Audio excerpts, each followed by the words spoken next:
What is up, guys? It's Kalada here, and today I'm bringing you guys a brand new video.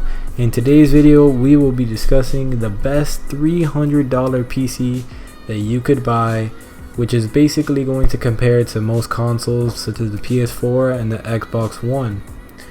This PC is going to be playing most games at medium to high settings at 60 FPS, but it's really recommended for basic games such as League of Legends, CSGO, Overwatch, things of that nature that aren't super graphically intensive. This build, of course, will be listed down in the description below, and this build will be actually a few dollars short of $300. So I was happy I could get all these parts under the $300 budget. Before I start the video, guys, I also want to ask you guys if you can please subscribe to the channel and also leave a like on the video. I do put in some decent amount of work into these videos and putting together these builds for you guys, but nonetheless, if you do like the video, leave a like and be sure to subscribe if you want to see more videos like this and more PC builds. I will be getting into tech reviews soon. I really want to start doing that, such as like reviewing keyboards, stuff like that. And with that out of the way, let's get into the video. So for the processor for this build, we're going to be using the AMD Athlon X4 860K 3.7 GHz quad core processor. This processor comes in at $44.99, which is absolutely insane for a quad core processor. This processor is at 3.7 GHz. That's a higher clock speed than my i5 that I have right now. And the only thing is, it's not as good as an i5. The speed per cores is not as fast, but overall this is a pretty decent processor and the price is amazing. And it has 4 cores, and some games might be able to use those cores, but it's definitely a very bang for buck processor, and it's gonna fit into our budget perfectly. So yeah, it's a pretty amazing processor for the price. Now for the motherboard, we're going to be going with the MSI 868 HME33V2 Micro ATX FM2 Plus motherboard. And this motherboard is just a standard motherboard. Had to get it pretty cheap just so it could fit into the $300 budget. And yeah, it's just standard FM2 Plus motherboard. And it's also going to be only able to run DDR3 memory because this is a pretty old motherboard. But nonetheless, it'll still keep up with today's games. And yeah, for the RAM for this build, we're going to be going with crucial 4 GB of DDR3 1333 memory.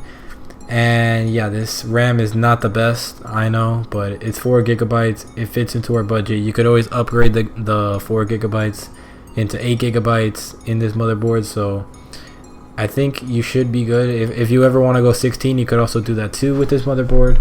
So the RAM is not the biggest deal breaker in my opinion. It's usually the CPU and the graphics card that are going to be very demanding, but for the RAM, not that big a deal. You could always swap it out for some more. And also for these games, they don't really require much RAM. I'm pretty sure 4 is what they require, so yeah.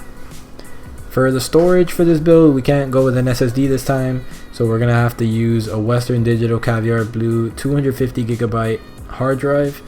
And yeah, 250 GB is definitely not a lot of space, especially if you're gonna install Windows on it.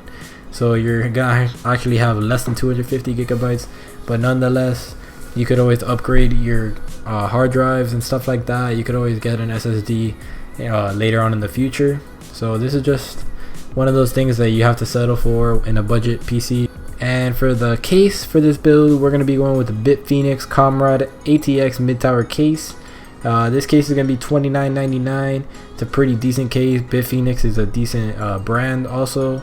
And yeah, it's just a standard case for this build. And for the power supply, guys, we're going to be using the EVGA 430 watt 80 plus certified ATX power supply.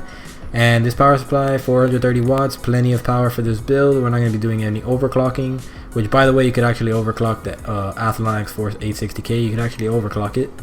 And yeah, this power supply 80 plus certified, which is better than not being certified at all.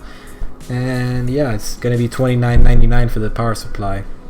Finally, for the video card, we're going to be going with the EVGA GeForce GTX 1050 2GB version video card.